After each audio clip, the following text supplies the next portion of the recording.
Beautiful soul, have you ever wanted to speak to angels? Do you believe angels can support you in your daily life? If this is you, go to my website homepage, theangelmedium.com, and sign up for my weekly angel message email.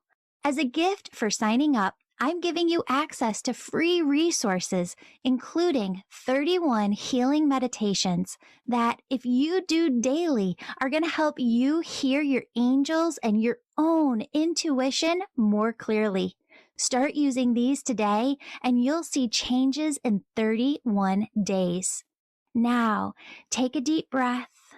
Feel the presence of your angels as they fill you with love, joy, peace, bliss, and ease. And remember, your angels say the messages that resonate with you in today's episode are meant just for you.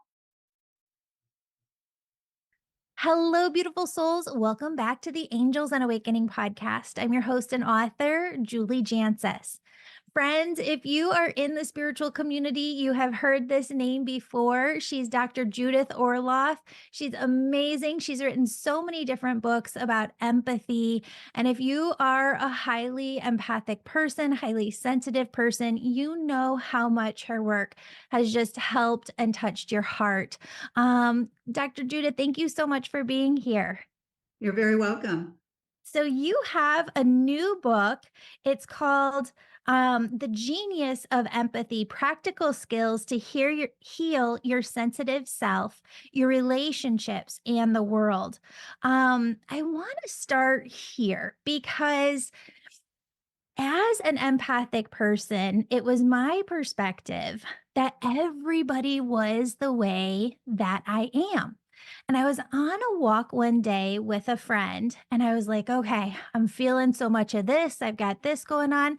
And it pulls into my heart chakra like an elephant is sitting on my chest. It's the one part of my body that it just like sweeps in every single time. And my friend was feeling so much in her life, just going through such a stressful time. So I go to her, where do you feel this in your body? All your stress. And she goes, I don't. I think it, but I don't feel it within my body. Mhm. Why? Why is it that some of us feel it so deeply? It aches, it pains, it's heavy in there. And some people don't have that. Yeah. Well, for those of you who don't know me, I'm a psychiatrist and I have 14 years of traditional medical training at USC and UCLA, and I'm also an empath.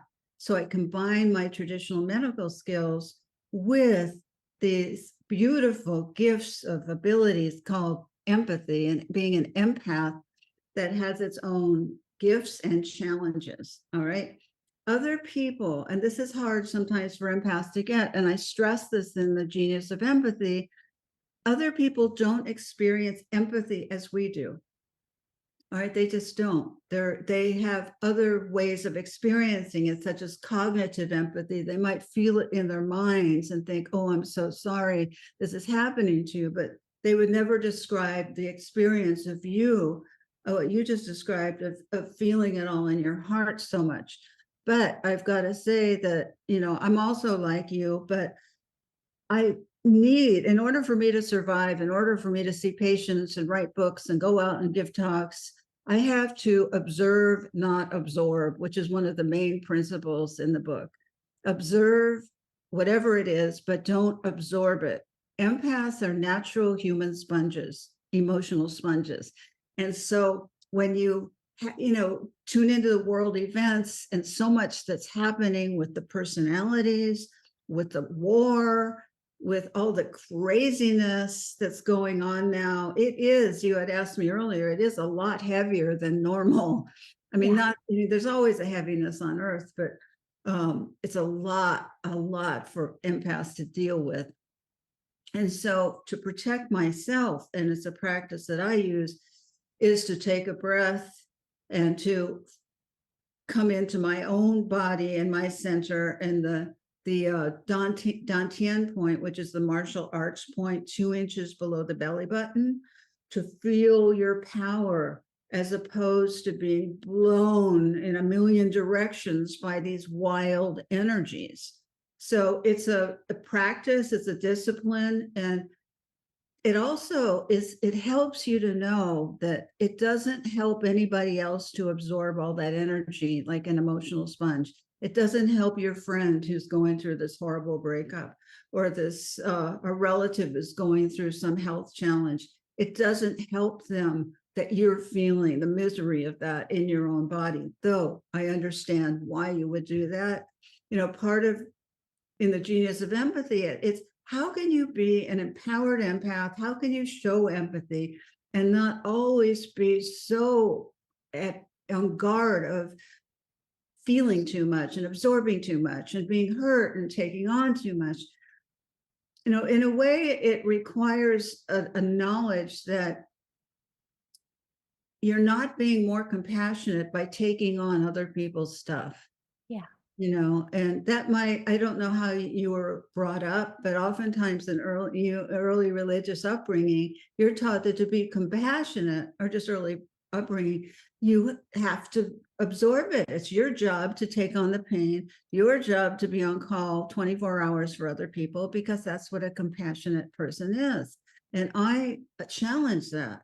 I would not be able to survive as an empath if I did that all the time. I tend to do it because it's my natural tendency to want to, give it to me. But I have too much to do, honestly, that I want to accomplish in this lifetime that I'm here. That, I've had to learn how to set boundaries, and I mean, how hard is it to set a boundary? It is sometimes really hard, but you have to do it, and you have to do it in a way where you're calm. So anyways, we can talk about these things. But that's, yes, empaths are emotional sponges with big loving hearts, and you want to take on all the pain away from everybody in the world. And I do too, but you can't. So you have to accept that. So let's talk about the gifts and the challenges of being an empath. Maybe you can dive into a bit of both of those. All right, the gifts, are so beautiful. You're intuitive, you're sensitive, you're open to nature, and you love animals, love plants, um, just love connecting to people, maybe more one-to-one or small groups than in large groups. And you love to give, you love to be of service. You wear an invisible sign around you that says, I can help people. So people often gravitate towards you. So you have all that, but then the challenges are you want to take on everybody's stuff. You feel it's your job to do that. And so many empaths are also codependents. And codependency is when you put somebody else's life and needs above your own. You're the last one that you take care of. You don't practice self-care. You don't think, oh my God, this is so overwhelming. I need to take care of myself first. You don't think that. You think, I'm giving everything to everybody else. And one thing that I talk about in the genius of empathy is the beautiful nature of self-empathy, of being able to show empathy and compassion for yourself.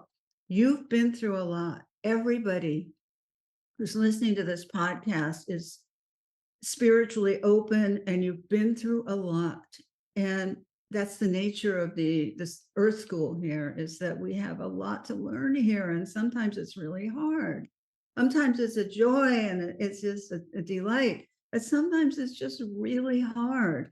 And so you need to show yourself self-empathy at that point. And ironically, it's so much easier to show empathy to others than to yourself. But you have to learn. Now is the time to stop and first take care of me. Put your hands over your heart like I'm doing right now. And just feel your heart chakra. Take a breath, breathe out the stress and the problem and the anxiety and the panic, whatever you're feeling, and focus just simply on your loving heart. You're doing the best you can. You're a loving, beautiful person. You need to take a break now to center yourself so you don't feel overwhelmed. And you begin to shower yourself with this loving self-empathy rather than forgetting that step. This is the first step that you need to do, the first Yeah. step, and to do it every day and to have affirmations. I value empathy for myself. I value self-care. As an empath, I need to take care of myself, and there's nothing selfish about that. So I can be in good shape and enjoy my life and also help others, but not everyone. Because I tell you, I've been in so many situations where I've given a big talk and a lot of people come up to me and they're all beautiful people and they all have something to share. And I'm tired. I can't do anymore. And so at those times, I just say, it's time for me to practice self-care. I wish I could stay here for hours and answer everyone's questions because you're wonderful, but I can't. I'm tired. I need to go back to my room and rest. So It's it's so okay true. if you Yes. do that to people. Empaths often feel like it's not okay to do that.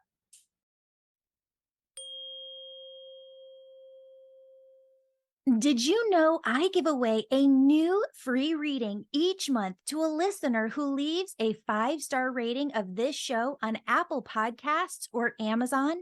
After you leave 5 stars, go over to the Contact Me page on my website, theangelmedium.com. Fill out the Contact Me form, letting us know that you gave 5 stars. That way, we can contact you when you win. The more 5 stars you leave, the more chances you have to win. And your name always stays in until you do. Don't forget to stay subscribed to our emails so that you know when you've won your free session with me. Sending you so much love and gratitude for your support on this. Thank you. Now let's dive back into the show.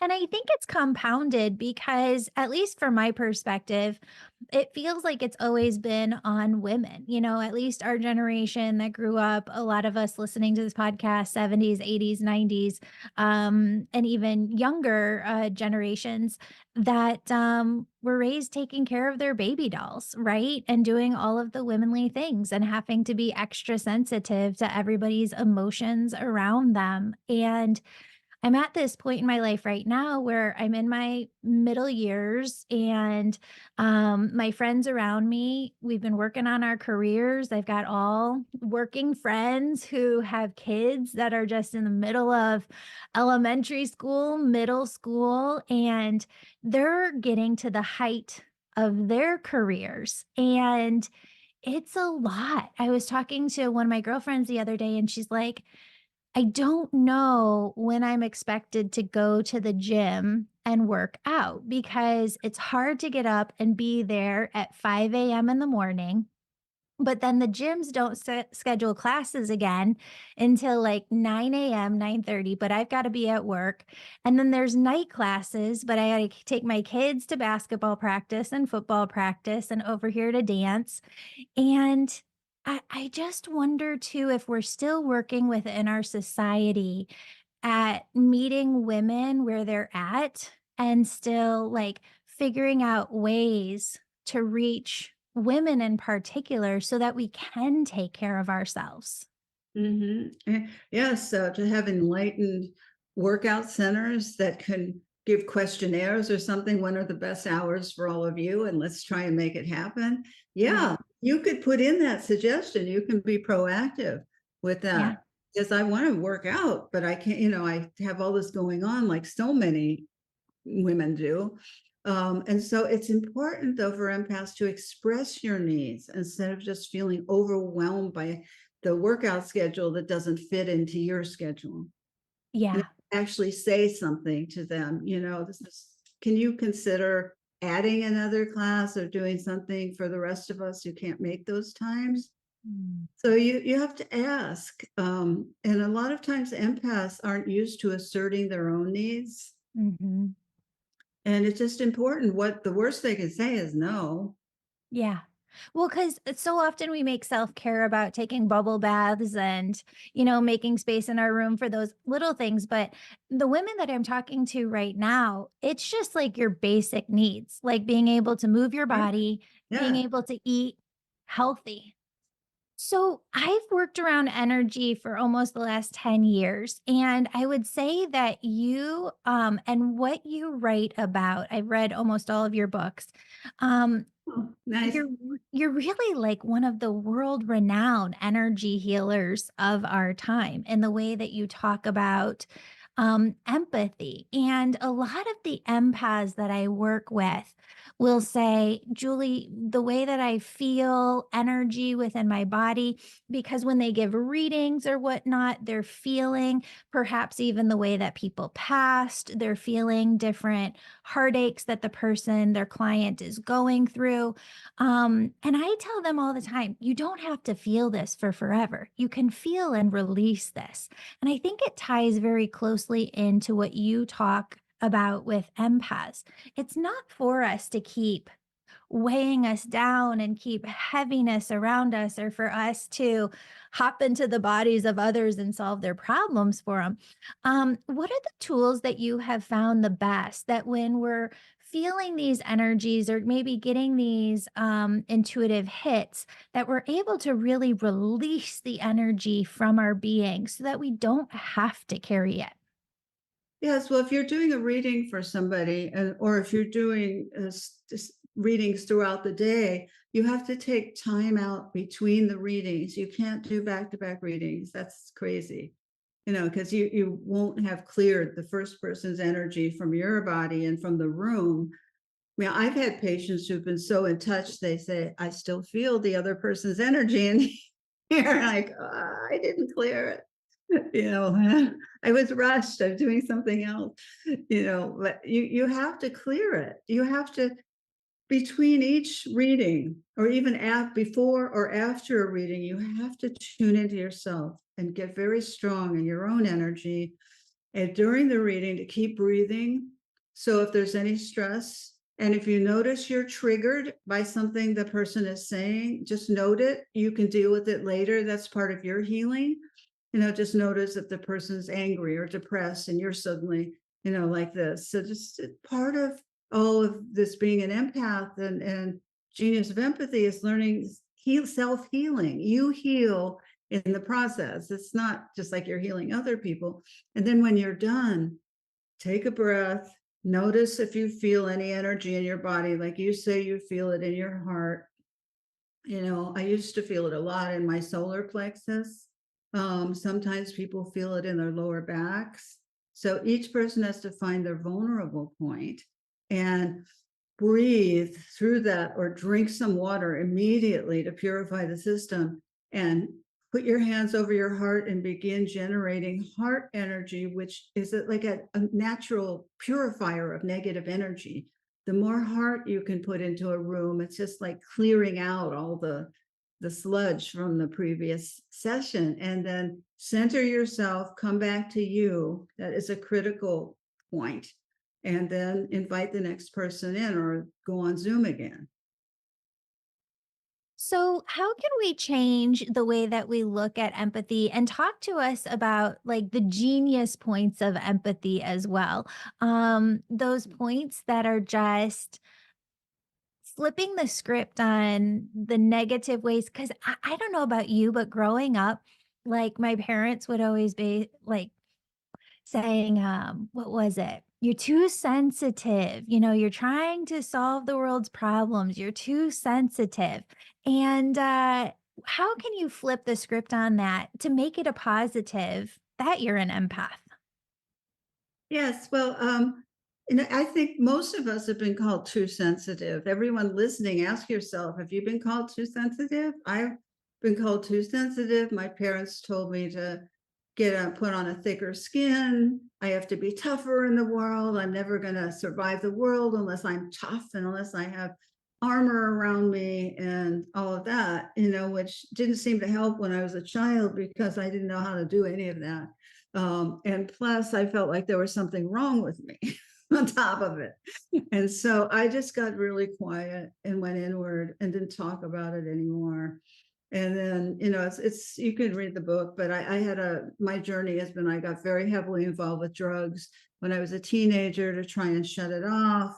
And then I went over a cliff in a car up in Topanga Canyon in Los Angeles. And my parents forced me to see a psychiatrist who said, in order for you to be whole, you have to accept your intuition and empathy. You can't keep running from it like this. And so that's, I've had guides throughout my life who've really helped me to stay on track when I go off, you see. And so it's important for you to know there's nothing wrong with you. There never has been anything wrong with you. You're not crazy. So you can let go of those old stories and instead reprogram yourself with, I'm this amazing empath. I have these abilities that help me to connect to nature, to connect to people, to love myself, which is often omitted, to have empathy for myself. And this is the way I want to be. This is how I was born, or this is how I developed as a child. And this is a gift. And I want to be with people who understand this and can honor this in me. So that's really important. But in terms of the genius parts of empathy, I'll just randomly turn to something in this book. Okay, how to empathize without taking on people's stress. That's what I turn to. I love it. Yeah. A dread that many of my patients share is, what if people ask more than I can give? I feel guilty if I say no. To be of service, you don't have to give 100% or more to everyone in need. All right. At times, it's okay not to be so available. So that's just the beginning of this. I You love don't it. have to be on call, but just notice how I turn to the exact right page at this moment. And you could read the book like that. You could just turn to a page and that's like an oracle. And, I got the high art of empathic listening, how to hold a supportive space for others. So maybe you need to learn how to do that. And so it's important that you can be there for other people because it's your nature. You like doing that, but you hold a supportive space, meaning you send out heart energy, but you don't jump in their bodies and try and fix them. And so there's a whole chapter on that too, on how to do this. How do we do it? This isn't just a theory. I'm not just saying one sentence and leaving it at that. This is a whole chapter on how to do it and what to practice. So I'm really big on practical skills and techniques that work. If they don't work, I'm not interested in them. I don't care if they work for other people. They don't work for me, so they're out, at least at the moment. They have to work for you. And I know people come to me, well, how do I know if it's you work, because you feel better. Yeah. You feel more together. You feel like you could take a breath and you feel safer in your environment, like you're not being bombarded all the time by stuff from everywhere. You know how to bring your energy in sometimes when you want to, and you know how to bring your energy out. So it's learning to work with your own energy field, but knowing you have that ability to do that. So it means owning your power, which is so important as an empath. But I want to stress in the book, I go through, this is what you do first, this is what you do second in these situations. And, like I have one section on how to have empathy with someone you don't like, or how to have empathy with somebody that you disagree with, which is such a big topic now. Now, how do you do that? Is it impossible? Why do you want to do that? All of that. So I think it's important for us to be conscious about these dilemmas and hopefully make a choice towards empathy. Would you say that most empaths have higher expectations? I think many times they have unrealistic expectations of people. How do you work with that? Under the subject of unrealistic expectations, what what throws you off? Why I have a chapter in here on blocks to empathy, and one of the blocks to removing blocks, and one of the blocks are unrealistic expectations. Because if you expect something of somebody and you keep expecting it and they're incapable of giving it, that's a definition of insanity. Mhm. You have to Why look and see what someone's capable of. You might love a person with all your heart, but that person isn't capable of reciprocating, Yeah. and I'm sorry about that. It's a terrible feeling, but you must accept that this person is, I could keep going to them and getting crumbs from them, but Mhm. they're not going to reciprocate that. And once you can accept that, you can feel the grief of that or the hurt of that, but you don't keep going to them and get battered over and over again. Well, I guess, like, kinda reversing a little bit, why do you think it is that most empaths have unrealistic expectations? I wouldn't say most. I would say sometimes at various phases in our life we do. And this is where self compassion comes in. Let's say you want a soulmate, and with all your heart, you want a soulmate, and it's been so hard to find. And you find somebody and you see the red flags, but you also see the good parts of them. And the more you know them, the more the red flags get bigger and bigger. You don't want to see them. You want to, this is person, you want to love this person, but the more you get to know them, they're not the one. And it's so painful to see reality, Yeah. but it's necessary so you don't get too deep into that. I have a chapter on narcissists, sociopaths, and psychopaths. And these are people that empaths might fall in love with. And Mhm. it's really a dangerous situation. So please read that chapter if that's you, so that you don't get involved. Yeah, we're on the same wavelength. I was going there next because you talk a Okay. lot about empaths and narcissists and how they're kind of the yin to the yang of energies a little bit, right? And so they empaths have this over empathy, narcissists have this complete devoid of empathy, and so they can really kind of cling on to us. This we probably talk about for an entire hour, but what have you found maybe like the top 3 things of helping the empath to see the red flags that maybe they don't want to see, or understanding that they're in that narcissistic relationship? Well, number one, be aware if you tend to be attracted to narcissists.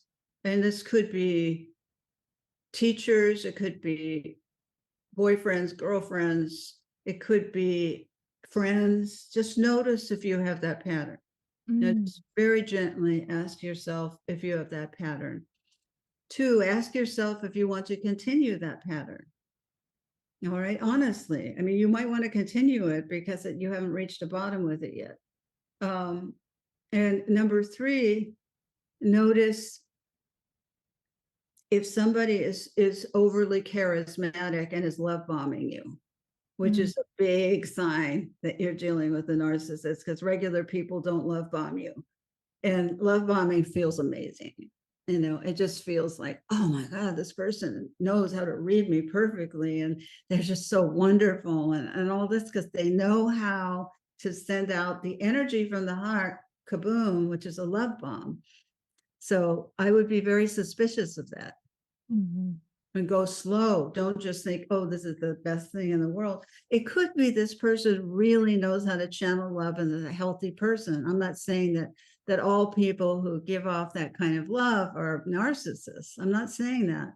I'm just saying be careful. It's a sign. I mean, I do not like charisma usually unless somebody proves themselves to be a good person because people abuse charisma. mm. And so if I meet somebody who has oozing with charisma, I go, oh, okay, that's interesting, but I don't get too impressed by it. Hmm. I think you did a social media post about this recently where you were talking about um narcissistic, you're being in a relationship with a narcissist, how you get out. And it can be really, really hard, the getting out part. What have you seen as the best tip or recommendation that you can give to somebody who's already in a long-term relationship with a narcissist? And they want to get out? Yes. Okay, well, depend on the situation. Like sometimes I work with, couples where the non-narcissist has children with the narcissist and the children aren't grown yet. And so what do you do then? It's a little trickier, but let's just say a simpler scenario. Let's say you don't have any overlapping chords with the narcissist or businesses in common or anything where you'd have to do anything, have anything to do with them. The best way is cold turkey. It's just no contact at all, if you have the luxury of doing that, because otherwise they're going to turn on their charm again. They're not going to be that person who's cold and withholding and punishing and gaslighting you and depleting your self-esteem. They're not going to be that person for a while. They're going to be, oh, I hear you. I'm going to go into therapy. Of course, I'm going to work on the relationship. They're going to do something like that. I could guarantee you. So no contact, none, no text, no checking on their social media, seeing who they're with, nothing. You have to cut the psychic cords as well as the physical cords. All right. So you have to be ready for this to go. Otherwise, they're going to come after you. Yeah, my somebody close to me has been going through a divorce this last year, and he's just been coming back like time and time again, Right. and he's just brutal to her, where each time he comes like crawling back, he is love bombing her with affection and just these long notes, and then as soon as she doesn't initiate contact or won't engage, the letters just almost become violent, of like flipping the script the completely opposite end of just how horrible she is. And it's like, how can both of those things reside within one human being? It's just so foreign to me. I can't understand it. Well, I think you have to get used to it, as that's what I hear from empaths. Is I can't believe it. I'm so shocked. Don't be. If you're, that's more of a naive point of view that you can't afford to have with these people. Honestly, you have to be able to see them for who they are. What we had about expectations, we talked about that. You have to have very low expectations of these people. And they have what's called empathy deficient disorder, meaning they're not capable of empathy, Mm. not capable. Like, get that, not capable. And when it's so hard for empaths to get that because they think everyone is. And they think if they could just love them enough, if they could just do A, B, C, or D, that will change them. Or, oh, they had such a horrible childhood, I'm going to take care of them. No, it won't work with these people. Maybe with someone who's not a narcissist, you can work with those things. But no, if you've diagnosed them, and it is your job to diagnose them. I have the criteria here. Just put it on a little card, go out on a date, ask yourself, do they have these? Check, check, check. Really, it's so Yeah. important. Because they're all very predictable. Yeah. Great thing, but you have to look at, why do I get involved with these people? And did I have a mother or father that was a narcissist? Was I abused as a child?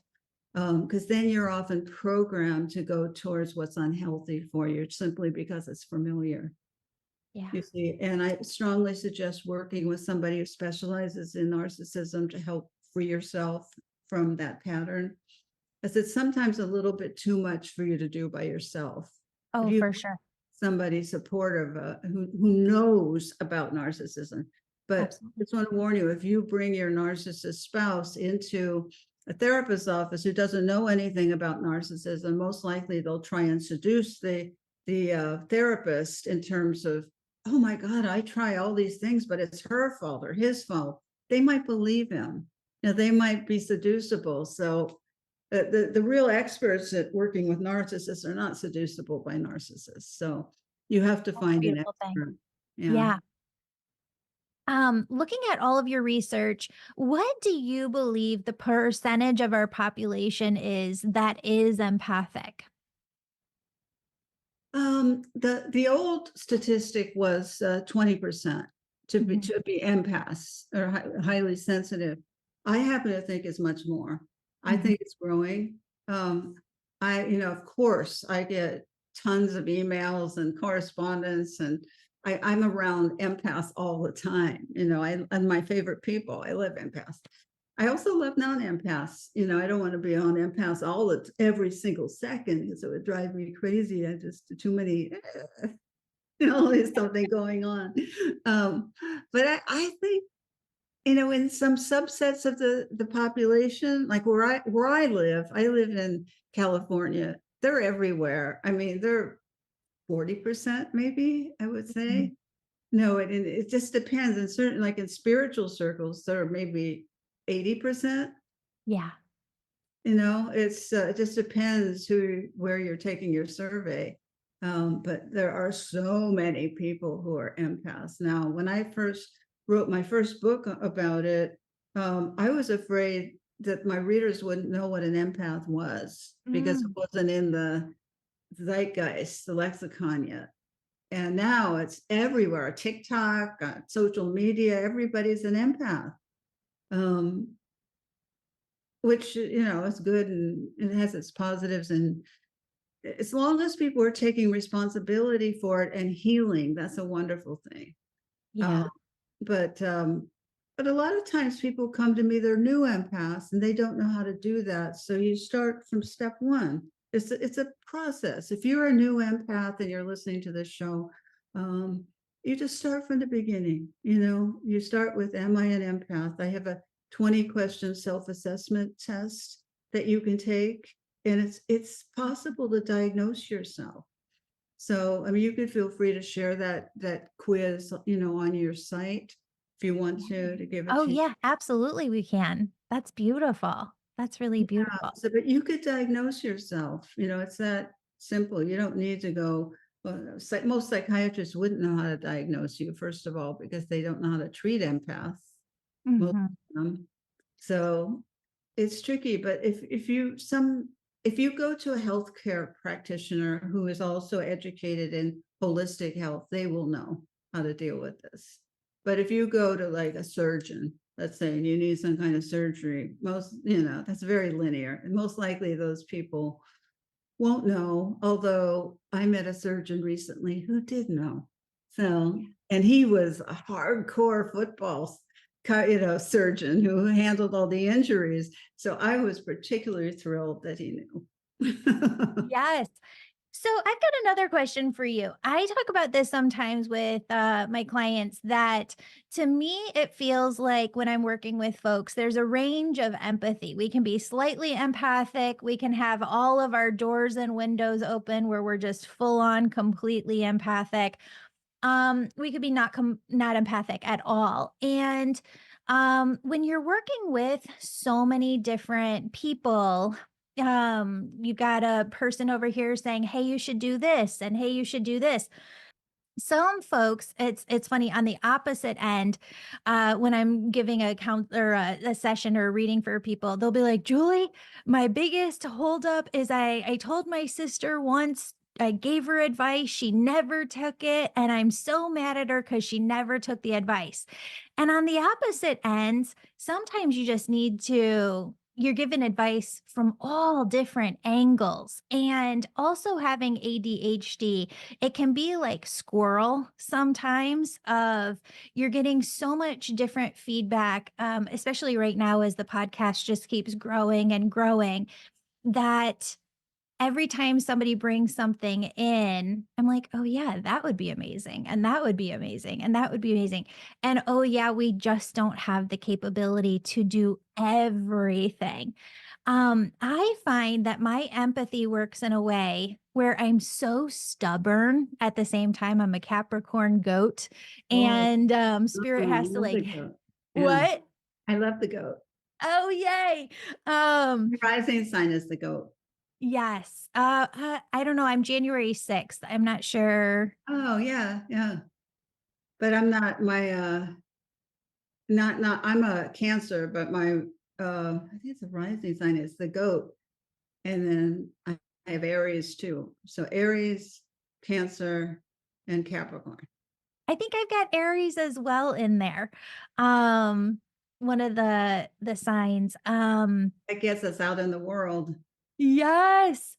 I'm just wondering, how do you mix in the stubbornness with it where half the time I'm not even realizing how much I'm absorbing other people's ideas and taking them on, trying to make them happen, or taking on other people's energies for a while, right? It like takes a while to kind of realize just how much I'm taking on of other people's stuff. Oh, okay. Well, I'll address the first thing you said about I'm so upset they didn't listen to me. Oh, yeah. Yeah. That's the opposite. Then I worry about that because I know some people really get upset, and I'm like, I don't wanna not listen to people, but I can't do everything and every different idea that everyone has. I know. Let me answer from a little bit of a different point of view. Is that I wish, I wish the world everyone would listen to me, but they don't. So you have to get used to the fact that you can't control other people. You can have the best ideas and you know they're going to work. You just know it, but the person doesn't do it. So that's just human nature. That's part of learning to work with human beings is that you can't expect them to follow through with everything that you say. You can put it out there if you so choose, but they might listen, they might not listen, or they might listen 10 years from now. But you can't, to be upset that someone doesn't listen to you. Oh, and that's not me too. That's just my Oh, no, clients that I hear all the I time. know. Yeah.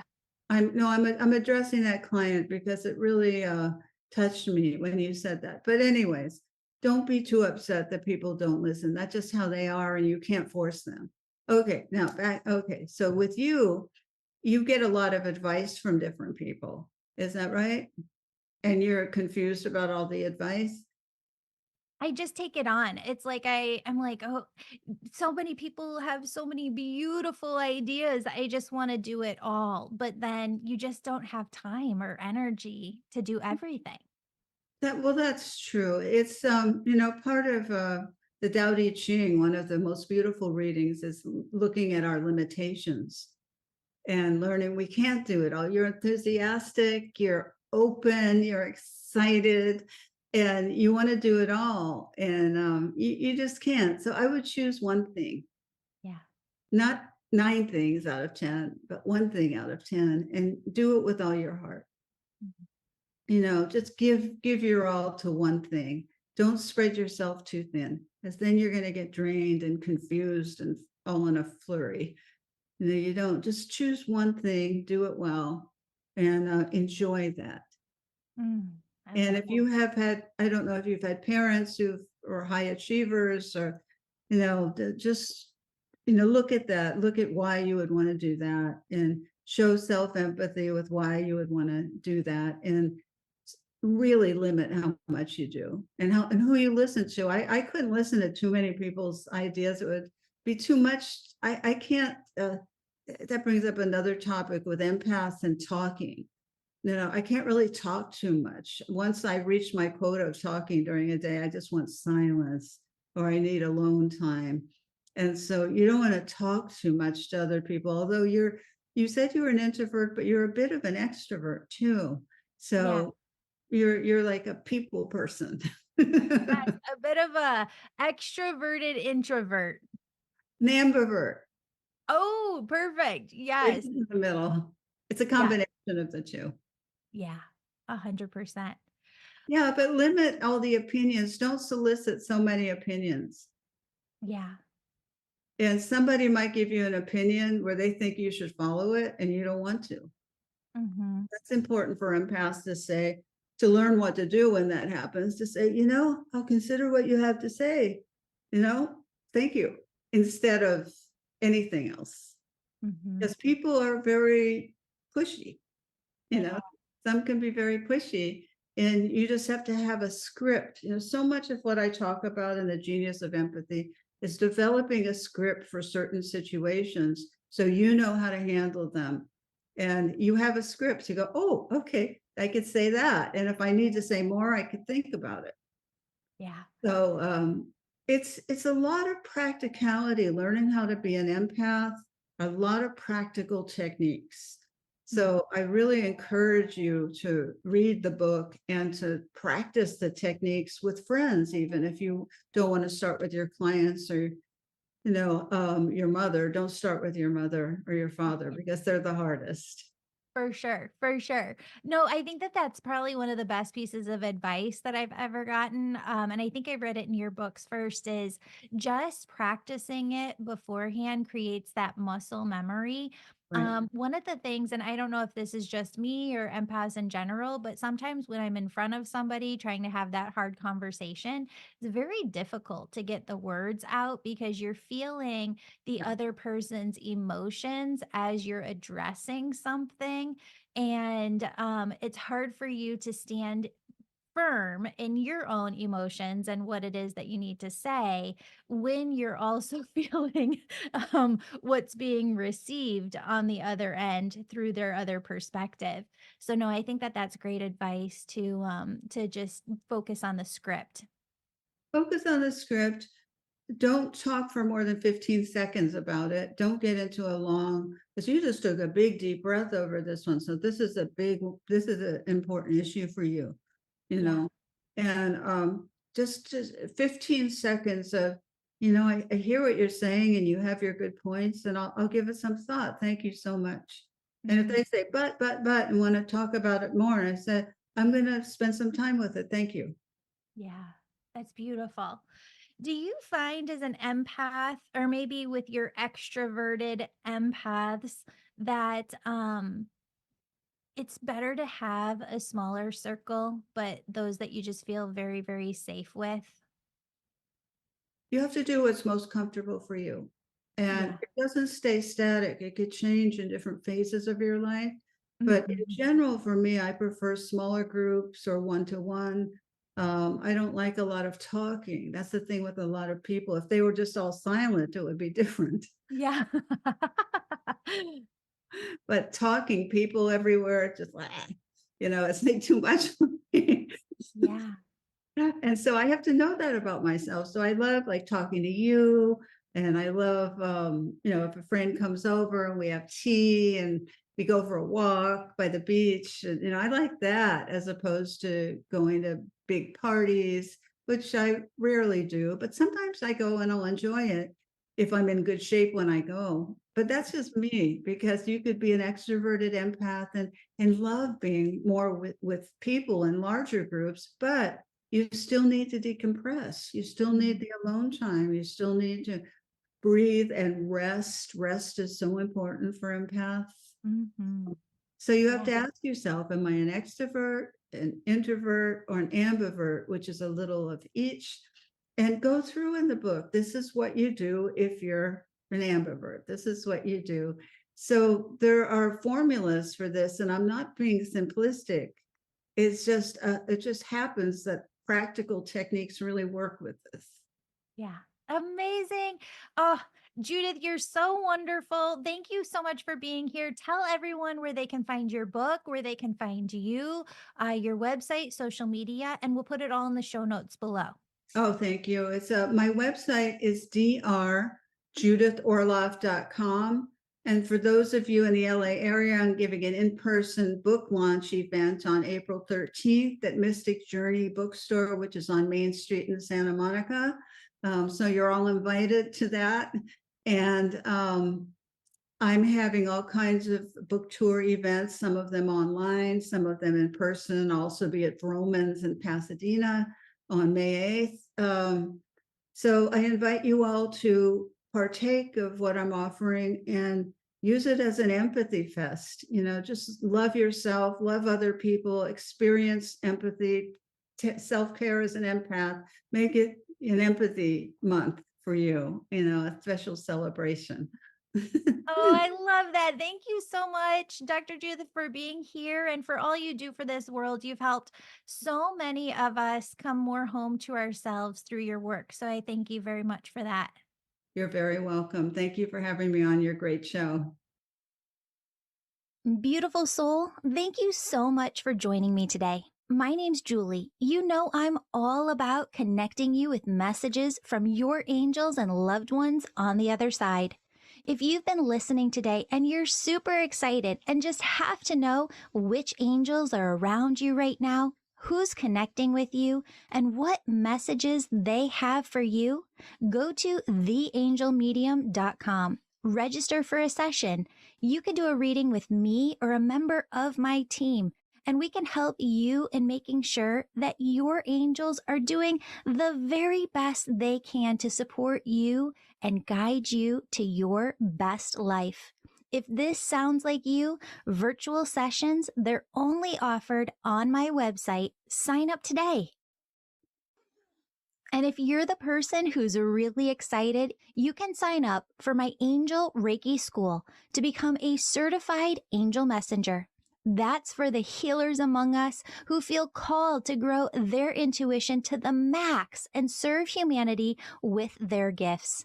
You'll learn Reiki, mediumship, how to deliver angel messages, and how to get clients. That's the Angel Reiki School at theangelmedium.com, or DM me on Instagram at Angel Podcast with any questions. Before you go, connect with your angels by placing your hands on your heart. Take a deep breath. Imagine a doorway filled with God's unconditional love is right in front of you. Step into that love and feel it as it fills your body, chakras, and auric field. Now ask your angels, what would you have me know today? And open yourself to the positive, loving messages they have just for you.